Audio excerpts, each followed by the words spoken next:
Assalamu alaikum wa rahmatullahi wa barakatuh. Aujourd'hui, on va parler vrai. Bon, j'ai envie de dire comme d'habitude. Je reçois souvent des messages, donc sur ma chaîne YouTube évidemment, de personnes disant par exemple, frère, j'aimerais trop faire la hijra. Je rêve de aller en Algérie, de prier tranquille, d'entendre l'adhan, etc. Mais honnêtement, la plupart de ceux qui disent ça ne feront probablement jamais la hijra. Pas parce qu'ils en sont incapables, mais parce qu'ils se sabotent eux-mêmes. Je vais te décrire 7 profils. Et si tu te reconnais dans l'un d'eux, c'est peut-être le moment de réagir avant que ce soit trop tard. Le premier des profils, c'est celui qu'on appelle le stratège éternel. Celui qui planifie tout mais qui n'avance jamais. Ce frère-là, il a un Google Doc, il a un tableau Excel, une roadmap sur 2 ans, et il te dit, frère, moi je prépare bien, j'analyse toutes les options. Égypte, Maroc, Algérie, ou même la Turquie. Il est tellement dans la planification qu'il en oublie l'action. Il a lu tous les livres sur la hijra. Il a écouté tous les témoignages sur ce sujet. Il parle hijra, il pense hijra, il rêve hijra. Mais il vit la stagnation. Il attend le moment parfait. Le problème, c'est que le moment parfait, c'est qu'il n'existe pas. Il n'y aura jamais une période où tu auras de l'argent, tu auras la santé, tu auras la stabilité, la validation de tout le monde et une destination sans imprévu. Et pendant que lui planifie, le poison de la France continue de couler dans ses veines et dans celles, malheureusement, de ses enfants. Le deuxième profil, c'est le millionnaire spirituel. Celui qui veut la hijra, mais version luxe, version VIP. Il te dit, je pars, mais quand j'aurai sécurisé un revenu passif, mon appart payé, une société qui tourne et un plan retraite. En fait, il veut émigrer sans rien sacrifier. Il veut la hijra sans inconfort. Il veut la foi sans le risque. L'agrément d'Allah sans effort. Ce frère-là, il est piégé par une mentalité de confort. Il croit que le vrai tawakkul, c'est avoir 20 000 euros de côté. Mais il oublie que les premiers muhajiroun, ils ont fui la Mecque avec rien d'autre que leur cœur, leur foi et leur certitude. Lui, non, il attend une hijra Netflix compatible. Mais Allah te demande pas un plan d'affaires. Il te demande un cœur qui place sa satisfaction avant ton compte en banque. Le troisième des profils, c'est le rêveur YouTube. Celui qui regarde, qui commente, mais qui reste sur place. Il est dans les commentaires à chaque vidéo. Masha'Allah, frère. Allahumma barik. Magnifique, ça me donne envie. Il connaît toutes les chaînes de Hijra. Il a mis Algérie peut-être en fond d'écran sur son téléphone. Mais dans la vraie vie, aucun pas n'est fait. Même pas une simple démarche de passeport.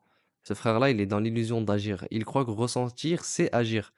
Mais pleurer devant une vidéo ou rêver de l'Aden depuis ton canapé ne te fera jamais avancer d'un centimètre. Et chaque jour passé dans ce rêve, c'est un jour de plus où ton neuf te berne. Le quatrième profil, c'est le père paralysé. Celui qui a des enfants, mais qui peut pas te risquer pour eux. Ce frère-là, il croit qu'il protège sa famille en restant là où il est.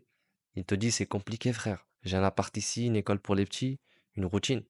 Mais cette routine-là, elle détruit lentement l'âme de ses enfants. Il oublie que le prophète sallallahu alayhi wa sallam a dit, chacun d'entre vous est un berger et chacun est responsable de son troupeau. Tu veux les protéger, tes enfants? Alors protège leur dîne avant leur bac. Ici, en Algérie, quand les enfants entendent l'Adhan, ils s'arrêtent. Là-bas, ils entendent des insultes à l'islam et on les pousse à se taire. C'est pas un confort matériel qui éduque un enfant, c'est l'environnement, le modèle, la langue, la société, la mosquée. Et si tu les laisses là-bas, tu risques un jour d'avoir des regrets que ni ta retraite, ni ton logement ne pourront jamais effacer. Le cinquième profil, c'est le patriote camouflé. Celui qui aimerait, mais qui a trop l'habitude ici. Il te dira jamais je préfère la France, hein. Non, il dira c'est pas le moment, je veux un peu plus de stabilité, là-bas c'est difficile. Mais si tu creuses, ce qu'il veut en réalité, c'est la Dounia de France avec le décor de l'Algérie. Il veut un Uber, il veut Netflix, il veut la fibre optique, il veut le RER, mais avec l'Azan et les Aswaq. Ce frère-là ne cherche pas Allah subhanahu wa ta'ala. Il cherche un décor halal pour sa vie haram friendly. Et cette mentalité, elle est plus dangereuse que n'importe quoi. Parce qu'elle te fait croire que tu veux Allah, Azza wa Jal, alors que tu veux juste ton confort avec un filtre religieux en réalité. L'avant-dernier profil, c'est l'addict au confort, celui qui est bien ici et qui se plaint pas. C'est celui qui te dit, frère, Alhamdulillah, ici ça va pour moi. J'ai un appart, une voiture. Je suis à mon aise, quoi. À ton aise. Mais tu pries dans un coin, tu caches ta barbe au taf, et ton enfant te demande, pourquoi papa on fête pas Noël? C'est ça ton confort? Ton confort t'anesthésie, akhi. Tu vis pas vraiment bien, tu vis dans une normalité truquée. Et quand Allah t'enlèvera cette aisance artificielle, cette soi-disant aisance, tu réaliseras que tu aurais dû choisir le sacrifice pour Allah au lieu de l'aisance pour toi-même. Et enfin, dernier profil qu'on connaît tous bien, c'est le musulman du vendredi. Celui qui dit toujours Inch'Allah un jour. Inch'Allah à tout. Inch'Allah, demain je me mettrai au Coran. Inch'Allah, je commence les cours d'arabe. Inch'Allah, je ferai la hijra. Mais, Inch'Allah, c'est devenu pour lui une couverture pour l'inaction. Il s'est renfermé dans l'intention et a oublié que l'intention sans action, c'est de la paresse déguisée en réalité. Ce frère, il pense qu'il aura le temps. Mais Allah donne pas un préavis. La mort vient sans rendez-vous. Et le dernier regret, ce sera toujours j'aurais dû faire ce pas pour Allah quand je le pouvais. Alors dis-moi, dans lequel des profils tu te retrouves? Et je précise, je dis pas ça pour juger, je dis pas ça pour descendre les gens. Je dis simplement ça pour que tu te regardes dans le miroir et que tu te poses la seule vraie question que tu dois te poser. C'est, est-ce que je suis en train de chercher Allah, subhanahu wa ta'ala, ou est-ce que je suis en train de me chercher des excuses? Parce qu'un jour, les excuses, elles serviront plus à rien et elles tiendront plus. Il restera que des regrets. Et tu diras, j'aurais dû écouter ce rappel, j'aurais dû agir, j'aurais dû passer à l'action et j'aurais dû surtout faire confiance à Allah, subhanahu wa ta'ala.